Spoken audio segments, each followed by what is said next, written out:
di sini ada bahan-bahan cara pembuatan keju, yaitu ada garam, cuka, dan susu ultramilk. Oke, setelah itu kita campurkan susu ke dalam panci yang sudah disediakan. Lalu kita panaskan panci yang sudah terisi susu, diaduk-aduk terus sampai susunya mengental.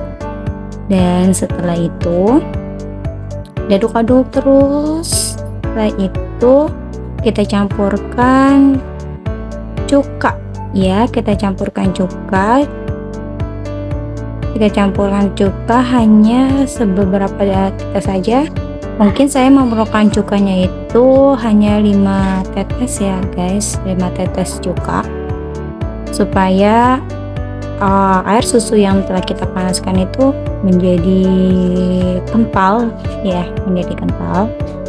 Setelah itu teteskan sambil diaduk-aduk juga ya guys, ya, kita sambil diaduk-aduk juga, terus diaduk terus. Dan setelah itu kita tuangkan garam, ya, garam sesuai selera. Mungkin saya menggunakan garam cuma hanya sedikit aja karena takut ya guys, karena takut keasinan juga pas pembuatan keju. Ini termasuk fermentasi pembuatan keju ya guys.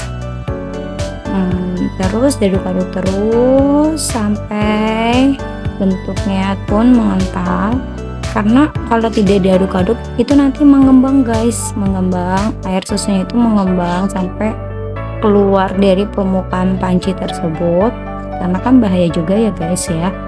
Makanya saya terus aduk-aduk sampai benar-benar posisi susunya tersebut, posisi tersebut itu mengental. Lalu saya tambahkan lagi cukanya karena takutnya gagal ya guys. Terus saya aduk-aduk, dan setelah itu sudah saya aduk-aduk, hasil dari susu yang sudah kita panaskan kurang lebih selama setengah jam, 30 menit ya guys. Itu saya sedang bersihkan dulu, saya tiriskan dengan menggunakan kain, karena kalau misalkan tidak menggunakan kain, nanti ampas yang kita hasilkan untuk kejunya tersebut kebuang gitu. Jadi itu saya menggunakan kain ya guys. Aduk terus sampai airnya itu surut ya guys, sampai tidak ada airnya, karena yang diambil itu dari pembuatan hasil keju itu, yang diambil adalah ampas dari susu ultramilk tersebut ya, karena yang diambil adalah ampas itu sudah saya ambil ya guys, sudah aku ambil, tapi masih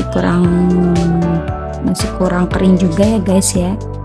Tuh, terus saya ambil tuh, lalu saya tuangkan guys, saya tuangkan ke dalam mangkok ya, ke mangkok. Dari ampas tersebut kita tambahkan lagi garam ya guys, takutnya kan kurang asin juga. Diratain, tapi itu permukaannya tidak cocok, mangkoknya cocok, maka kita pindahkan. Terus dipadatkan, karena kalau tidak padat itu nanti hasilnya jelek guys, dipadatkan. Lalu kita tutup dengan plastik, karena saya tidak punya tutup mangkoknya, pakai tutup plastik aja ya guys ya. Tolong dimaklum itu pakai karet ya guys karena dimaklum itu pakai karet ya. Lalu kita masukkan ke dalam kulkas. Nah, ini hasil dari fermentasi pembuatan keju yang telah dimasukkan ke dalam kulkas selama 24 jam atau 1 hari ya guys. Ini hasilnya, bisa dilihat ya guys, tuh sangat empuk sekali ketika dipotong.